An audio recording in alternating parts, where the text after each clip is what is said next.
आता आपण का मुद्दा उपस्थित करताय? 2023 चालू आहे. 2023 चालू आहे सर. तेव्हा मुख्यमंत्री मी जेव्हा 2015ला मी बाईचं बळी झाला तेव्हा मुख्यमंत्री देवेंद्र फडणवीस होते. तेव्हा त्यांनी मला आश्वासन दिलं होतं. त्यांनी माझ्यासाठी एक ऑर्डर केली आहे, त्याच्यामध्ये एक इन्क्वायरी करावी म्हणून, परंतु त्या ऑर्डरचं जराही पालन नाही झालेलं आहे.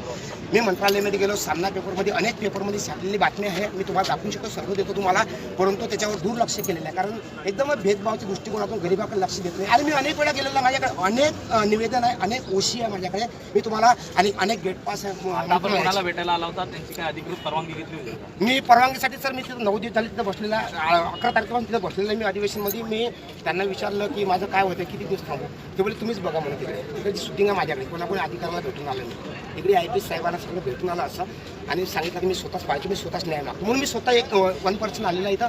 जसं मी कोर्टामध्ये इन पर्सनच लढत आहे, 14% आहे सर इन पर्सन. माझ्याकडे पूर्ण फाईल आहे, पिटिशनर 20 सुद्धा येतो मी केसमध्ये. कारण माझ्यासारखा गरीबासारखं